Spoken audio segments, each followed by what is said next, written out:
کل مدینہ اے مدینہ چل مدینہ اجنبی تو سبحان اللہ الحمدللہ رب العالمین والصلاة والسلام علی رسولہ الکریم اما بعد فاعوذ باللہ من الشیطان الرجیم بسم اللہ الرحمن الرحیم صلاۃ والسلام علیک یا رسول اللہ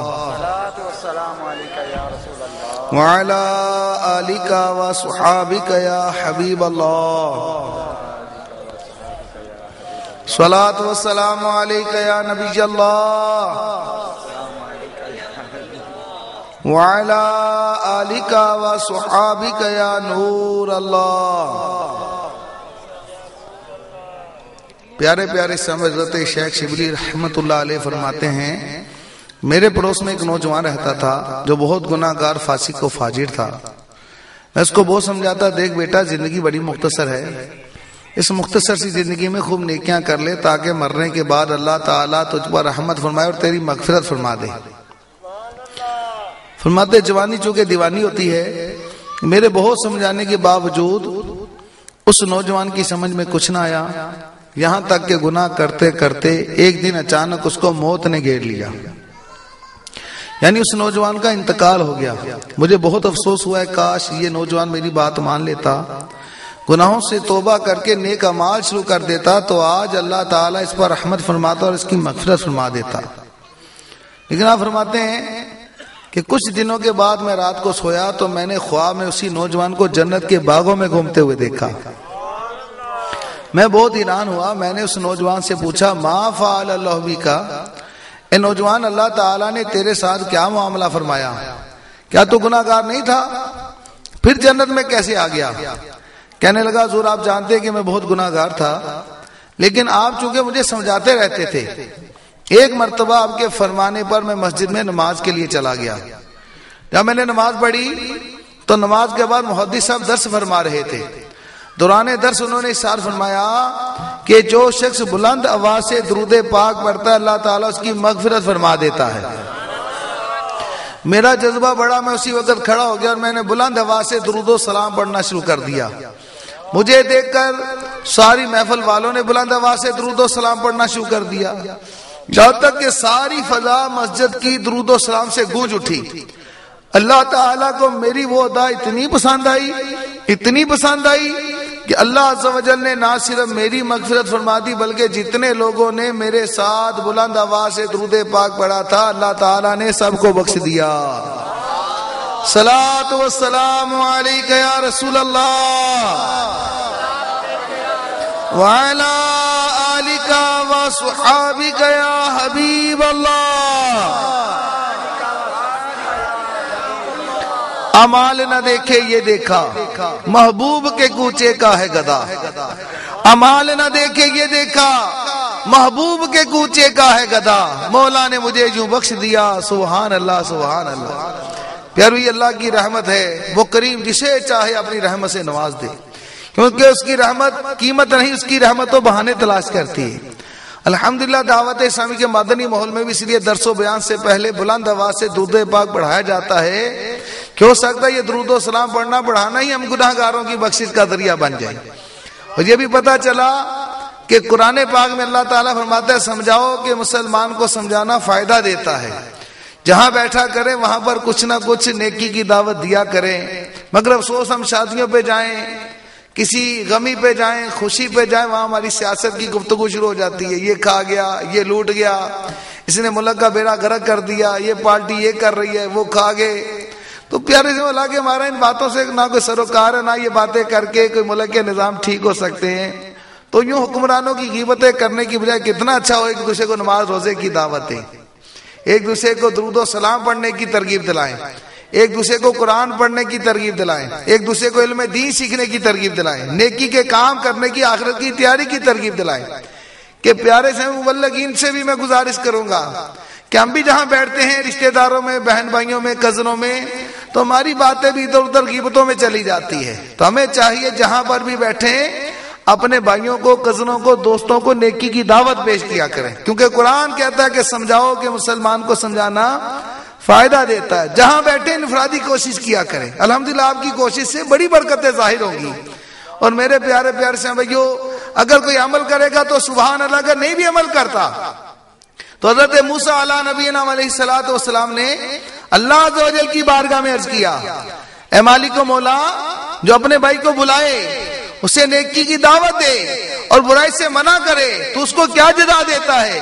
فرمایا میں اس کو ہر بات پر 1 سال کی عبادت کا ثواب عطا فرماتا ہوں، اور ایسے بندے کو جہنم کا عذاب دیتے وقت مجھے حیا آتی ہے. تو پیارے بھائیو، اس لیے الحمدللہ دیکھیں کہ جہاں پر اجتماع ذکر و نعت ہوتا ہے وہاں پر آخر میں کچھ مدنی پھول بھی نیکی کی دعوت کی نیت سے ہم پیش کرتے ہیں، تاکہ لوگ آئے ہوئے ہوتے ہیں فوتگی پہ، جنازے پہ، چیلم پہ، کلوں پہ، یا شادی کی محافل پہ، یا خوشیوں پر، یا میلاد پر، تو وہاں کچھ نہ کچھ بیان بھی ہونا چاہیے، تاکہ بیان کی برکت سے ایک کے دل کے بھی چوٹ لگ گئی اور اس کا رخ گناہوں سے ہٹ کر مدینے کی طرف ہو گیا تو سب کی بخشش کا ذریعہ بن جائے گا انشاءاللہ. اللہ تعالیٰ کی بارگاہ میں دعا ہے کہ ہم سب کو کثرت سے درود و سلام پڑھنے کی توفیق عطا فرمائے. صلو علی الحبیب صلی اللہ تعالی علی محمد وعلی آلہ وصحبہ وبارک وسلم. پیارے اس نبی قرآن پاک میں اللہ عز و جل ارشاد فرماتا ہے، یا ایھا الذین آمنوا اتقوا اللہ وکونوا مع الصادقین. اے ایمان والو، اللہ سے ڈرو اور نیکوں کی صحبت اختیار کرو. یعنی ایمان والو، اپنے دل میں تقوی پیدا کرو، اپنے دل میں پرہیزگاری پیدا کرو، اپنے دل میں اللہ عز و جل کا خوف پیدا کرو، آخرت کی فکر پیدا کرو. یہ تقوی، یہ پرہیزگاری، یہ خوف خدا تمہیں کہاں سے نصیب ہوگا؟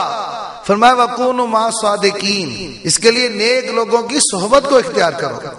واقعی پیارے بھائیو، جب بندہ اللہ والوں سے نسبت قائم کر لیتا ہے نا، ان کا مرید بن جاتا ہے، یا ویسے ان سے محبت کرنے والا بن جاتا ہے، ان کی محفلوں میں جاتا ہے، تو ان اللہ والوں کا تقوی دیکھ کر، ان کی پرہیزگاری دیکھ کر، عمل دیکھ کر، نوافل کی کثرت دیکھ کر، قرآن کی تلاوت دیکھ کر، اور الحمدللہ ان کا باعمل کردار دیکھ کر، اس بندہ گناہ گار کے دل میں بھی اس اللہ کے ولی کے کردار کو دیکھ کر اپنے کردار کو ستھرا کرنے کا شوق پیدا ہوتا ہے، اپنے اندر عمل کا جذبہ پیدا ہوتا ہے. اور اللہ والوں کی صحبت میں جانا بعض اوقات بندے کی بخشش اور مغفرت کا ذریعہ بن جاتا ہے. جیسا کہ حضرت سیدنا حاتم اصم رحمت اللہ علیہ ایک مرتبہ ایک اجتماع میں بیان فرما رہے تھے. دوران بیان عرض کیا ہے، مالک و مولا، اس اجتماع میں جو سب سے زیادہ گناہ گار ہے تو اس کی مغفرت فرما دے. اس اجتماع میں کفن چور بھی بیٹھا تھا.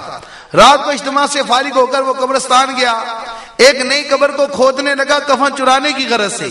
تو غیب سے آواز آئی، اے بندہ گناہ گار، آج ہی تو اپنے ولی کے کہنے پر ہم نے تجھے بخش دیا، تو پھر چوری کے لیے آ گیا. جب یہ سنا کہ حاتم اصم رحمت اللہ علیہ کے فرمانے پر میری مغفرت ہو گئی ہے، وہ زاروں کی تار ہونے لگا اور سچی توبہ کر کے وہاں سے واپس پلٹا. تو دیکھیے اللہ والوں کی محفلوں میں جانا بندے کی بخشش کا ذریعہ بن جاتا ہے. اور پیارے مسلمان تو مسلمان اللہ والوں کی صحبت کافر پاتا ہے تو اللہ تعالیٰ اس کو دولت ایمان عطا فرما دیتا ہے. جیسا کہ حضرت با یزید بسطامی رحمت اللہ علیہ، آپ کے پڑوس میں ایک یہودی اور یہودہ رہتے تھے، غریب لوگ تھے. ایک چھوٹا سا بچہ تھا شیرخوار، تو وہ رات کو اندھیرے میں رویا کرتا تھا. آپ اپنا چراغ ان کے گھر میں بھیج دیتے تھے. جب روشنی آتی بچہ خاموش ہو جاتا، صبح کو وہ چراغ واپس بھیج دیتے. اگلی رات بچے نے پھر اندھیرے میں رونا شروع کر دیا. اب اتنے پیسے نہیں کہ چراغ جلا سکے، تیل منگوا سکے. آپ پھر اپنا چراغ ان کے گھر میں بھیج دیتے. پھر روشنی ہوتی، بچہ خاموش ہو جاتا. جب 3-4 دن آپ نے اپنا چراغ ان کے گھر میں بھیجا تو وہ یہودی اپنی بیوی سے کہنے لگا، دیکھو جب شیخ با یزید بسطامی رحمت اللہ علیہ کی روشنی ہمارے گھر میں پہنچ گئی، اب ہمیں زیب نہیں دیتا کہ ہم کفر کے اندھیروں میں بھٹکتے رہے. آؤ حضرت شیخ با یزید بسطامی رحمت اللہ علیہ کے قدموں میں جائیں اور کلمہ پڑھ کے مسلمان ہو جائیں. تو یوں اللہ کے ولی کے اخلاق، کردار اور عمل کی برکت سے اس پورے گھرانے کو دولت ایمان نصیب ہو گیا. پھر بھی آج بعض لوگ زبردستی دین کو پھیلانے کی کوشش کرتے. اب دیکھیں اس سے پھیلنا کیا، پوری دنیا میں بدنامی حاصل ہو رہی ہے. پوری دنیا میں مسلمان کو دہشت گرد قرار دیا جا رہا ہے. یقین مانے اگر میرے شیخ طریقت امیر اہل سنت کے انداز کو اپنا لینا، عمل کے ذریعے، اخلاق کے ذریعے، الحمدللہ آپ کو اس جمعرات کو الحمدللہ آپ کو سن کر خوشی ہوگی. یہ شیخ پورہ موڑ پر فیضان مدینہ میں مغرب سے عشاء دعوت اسلام کا سنتوں بڑا اجتماع ہوتا ہے. رمضان شریف میں پورے مہینے کا اعتکاف بھی ہوا، جس میں 125 اسلامی بھائیوں نے تقریباً پورے مہینے کا اعتکاف کیا، اور 550 کے قریب اسلامی 10 دن کے اعتکاف میں بیٹھے۔ تو ایک نوجوان سعید نام کا، سعید مسیح اس کا نام تھا، ایک دوست اس کو لے آیا۔ جب اس نے مدنی ماحول دیکھا، بہاریں دیکھ کے الحمدللہ کلمہ پڑھ کے مسلمان ہو گیا۔ اس کا نام ہم نے محمد سعید رکھا، اور الحمدللہ میر اہل سنت کے ذریعے وہ غوث پاک کا مرید بھی بن گیا، تو اس نسبت سے اس کا نام محمد سعید اتاری بن گیا۔